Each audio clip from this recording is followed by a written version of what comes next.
여러분 안녕하세요. 동작 50플러스 센터에서 커피를 강의하게 된 강사 이선영이라고 합니다.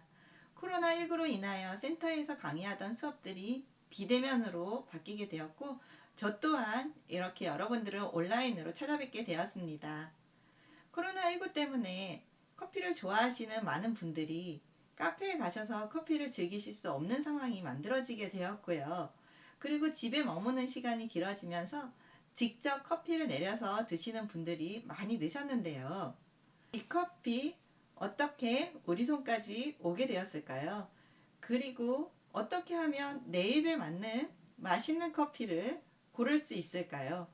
그거에 대하여 지금부터 저하고 공부해 보도록 하겠습니다. 오늘은 커피 역사에 대해서 알아보겠습니다. 커피의 발견, 그리고 커피의 전파, 우리나라까지는 어떻게 커피가 오게 됐으며 커피는 어떻게 발전해 나가고 있는지에 대해서 알아보도록 하겠습니다. 처음에 커피는 어떻게 발견이 되었을까요? 일반적으로 가장 많이 알려져 있는 전설로는 칼디의 전설이 가장 많이 알려져 있는데요.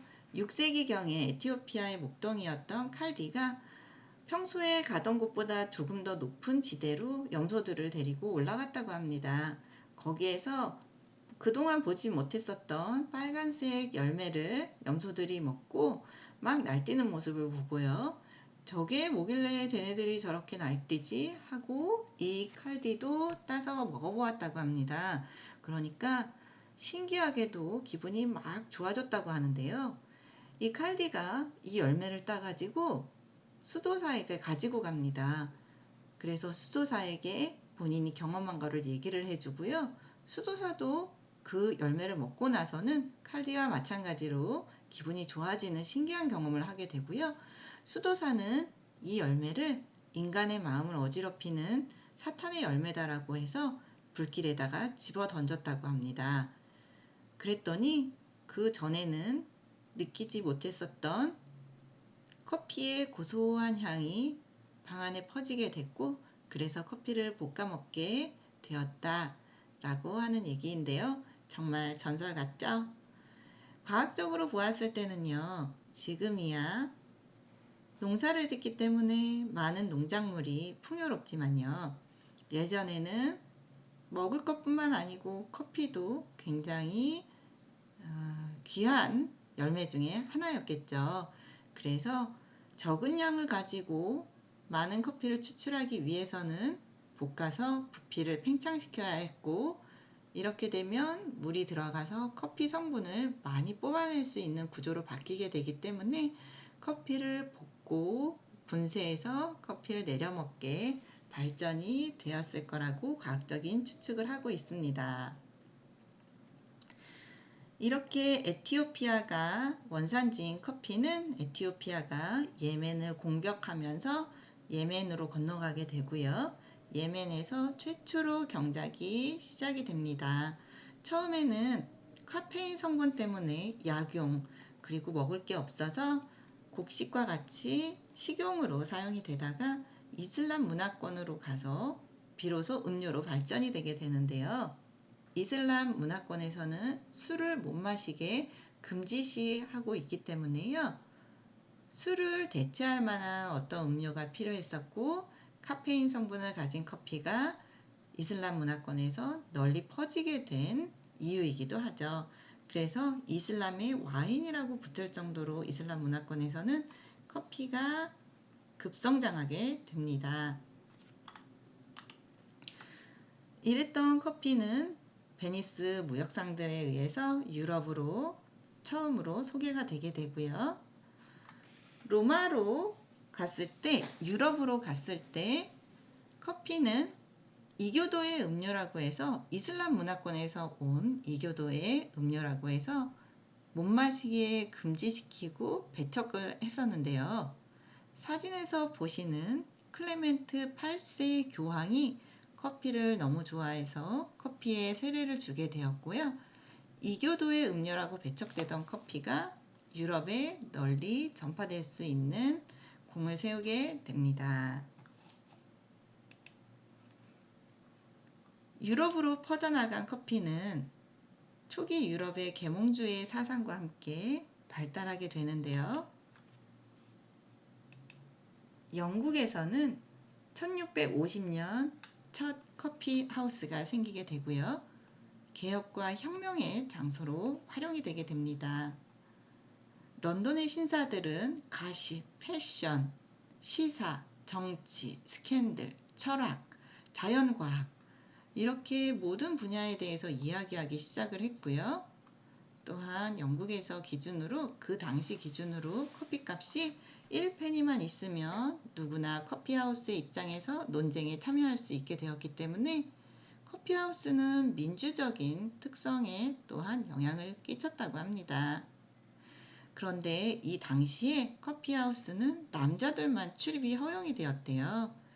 그래서 남편들이 커피하우스에서 커피를 마시면서 토론에 빠져 집에 들어오지 않자 반발을 하기 시작한 영국의 여성들이 집단적으로 커피하우스 문화에 반발하는 청원을 내기도 했다고 합니다.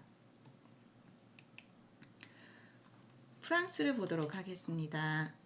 우리는 프랑스를 와인의 나라로 알고 있는데요. 프랑스에는 1644년에 커피를 처음 수입했다는 기록이 있고요. 파리에 1672년 카페드 프로코프라는 커피 하우스가 생기게 됩니다. 이 당시 커피 하우스는 혁명을 잉태한 공간이라고 합니다. 파리에서 커피 하우스는 볼테르, 장자크 루소 등 계몽주의 사상가들이 아지트로 활용이 되면서 즐겨 찾았는데요. 이 프로코프 카페는 아직까지도 파리에서 영업을 하고요. 그 당시 귀족들의 폐쇄적인 살롱 문화와는 달리 누구나 찾아와서 이야기를 나눌 수 있는 평등과 공화주의를 상징하는 공간이었다고 합니다. 커피하우스에서 민중들을 만나고 치열하게 토론하며 개혁의식을 키워나간 프랑스의 혁명으로 이어지게 되었다고 합니다. 커피를 사랑한 예술가들을 몇 명 살펴보도록 할게요. 대표적으로 프랑스의 문호였던 발자크를 들 수가 있는데요. 발자크는 커피를 너무 좋아해서 하루에 60잔 이상씩 커피를 마시면서 잠을 쫓고 글을 썼다고 합니다. 커피를 좋아하기도 했지만 이렇게 잠을 안 자고 글을 쓴 이유가 무엇일까요? 발자크는 돈이 많은 백작의 부인이었던 한스카라는 여성을 사랑했는데요. 이 유부녀였던 한스카는 본인이 유부녀였기 때문에 발자크의 사랑을 거절했다고 합니다. 하지만 끊임없는 발자크의 구애 끝에 본인의 남편이 죽으면 발자크 당신하고 결혼하겠어요 라고 약속을 했다고 합니다. 18년 동안 사랑을 갈구를 했었던 발자크는 1850년 3월 달에 한스카의 남편이 죽자 한스카와 혼례를 치르게 되는데요. 여기까지는 해피엔딩 같이 보이지만 건강이 극도로 악화된 발자크가 결혼을 하고 나서 6개월쯤 후에 사망을 하게 되었다고 합니다. 그래서 1850년 7월 달부터는 시력을 잃게 되고 한스카가 발자크의 말을 받아 적어 인간 희극이라는 대작을 남기게 되었다고 합니다.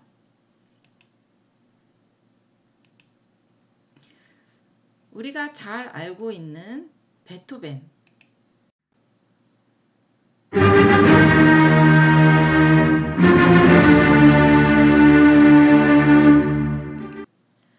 베토벤도 커피를 굉장히 좋아했다고 하는데요. 돈이 많이 없었던 베토벤은 하루에 60알의 원두를 세어서 커피를 추출해서 마실 만큼 커피 맛에도 엄격했고요.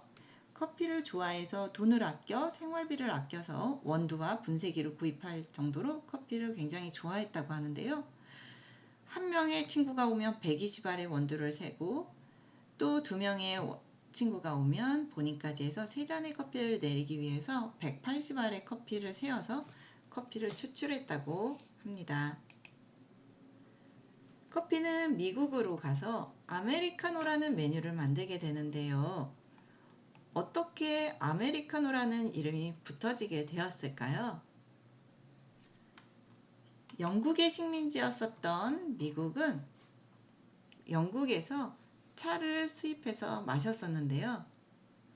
영국은 식민지였었던 미국에 중국으로부터 수입한 차에 관세를 붙여서 되팔았었거든요. 그런데 이 관세를 점점 더 높게 매기자 미국이 이거에 불만을 가지고 폭동을 일으키게 됩니다. 그래서 보스턴에 정박되어 있었던 차를 가득 실은 배 위에 올라가서 차가 담긴 상자를 바다에 집어 던지고 차 상자를 부수는 폭동을 일으키게 되는데요. 이거는 미국의 독립운동으로 이어지게 됩니다.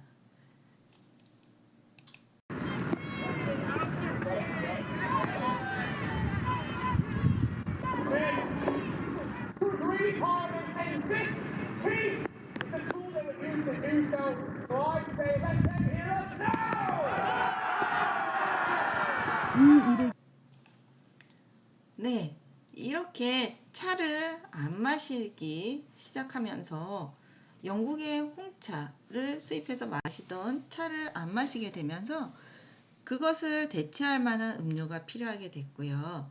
그래서 커피를 마시기 시작했는데요. 커피는 차에 비해서 쓴맛이 강하잖아요.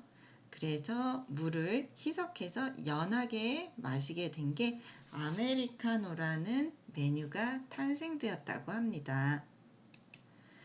미국은 또 역사적으로 보았을 때 우리가 잘 알고 있는 스타벅스를 빼놓을 수가 없는데요. 스타벅스는 1971년도에 시애틀에서 원두를 팔기 시작한 판매점이었는데요.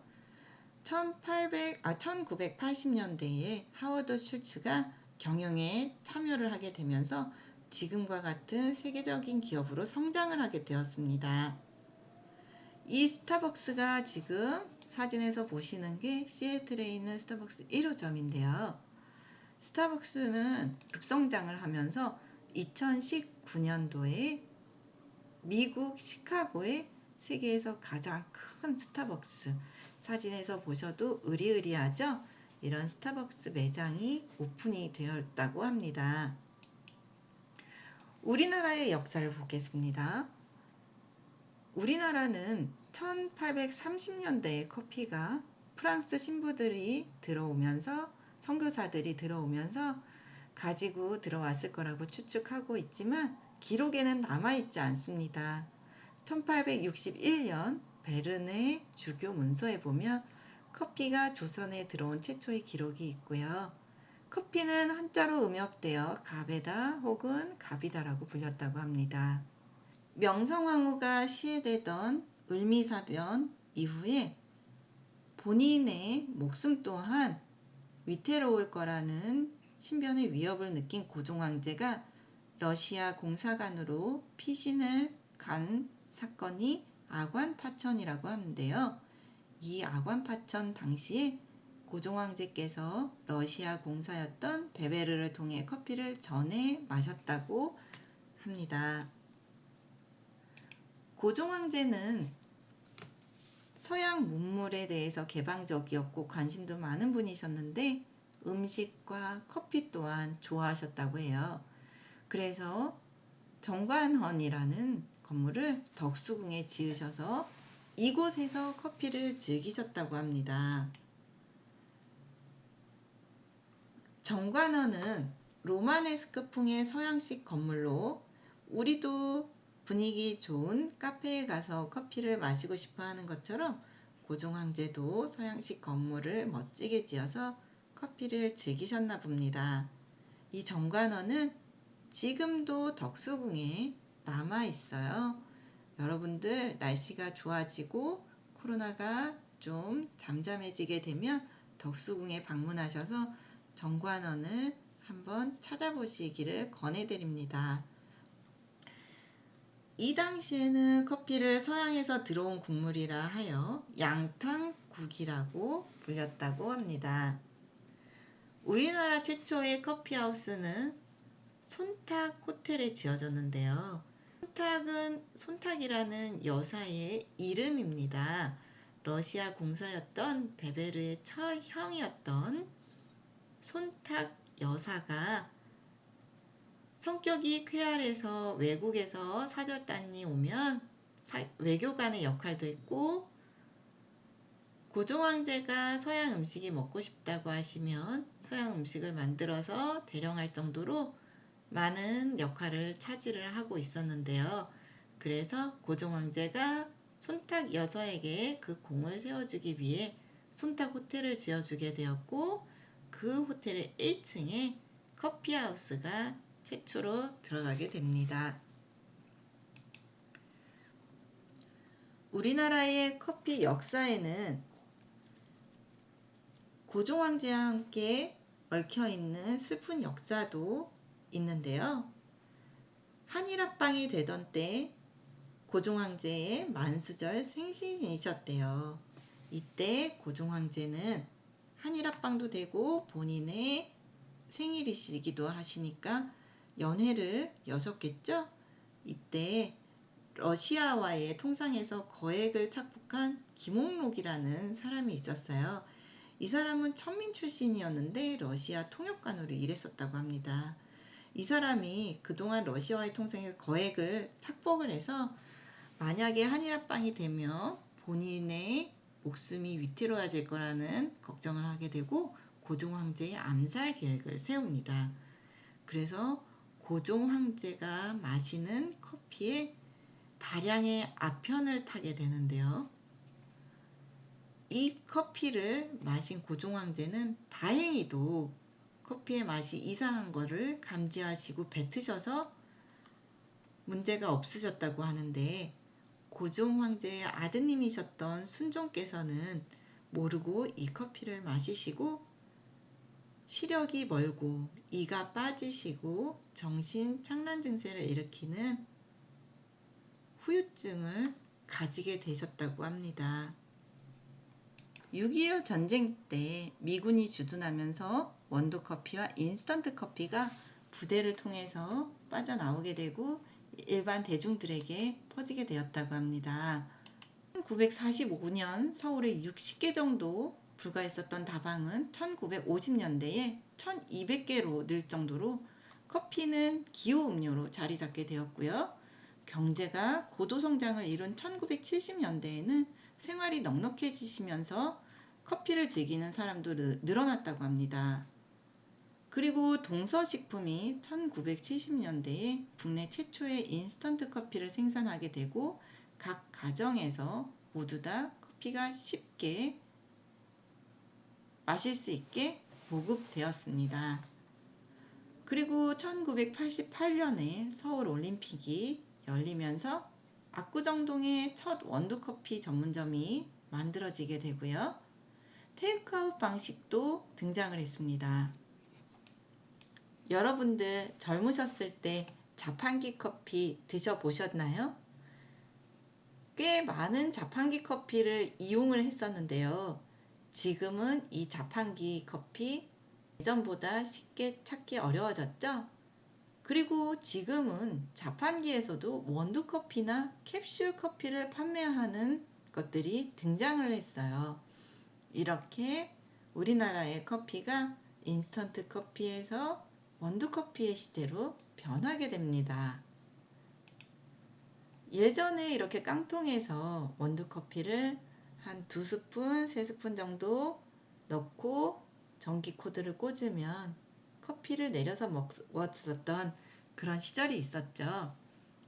그리고 나서는 인스턴트 커피를 물에다가 커피 2스푼, 프림 3스푼, 설탕 2스푼 이렇게 넣어서 황금 비율로 고소하고 달콤하게 만들어 타먹던 시절이 있었는데요. 지금은 인스턴트 커피도 카노와 같이 고급화된 아메리카노 커피로 마실 수 있는 제품들이 나오고 있죠. 자, 오늘 수업은 우리나라까지 커피가 오게 된 경로를 한번 살펴보았고요. 다음 시간에는 커피의 나무, 커피의 품종, 커피 식물학적인 분류 알아보도록 하겠습니다. 여러분, 우리 다음 시간에 다시 만나 뵙도록 하겠습니다. 감사합니다.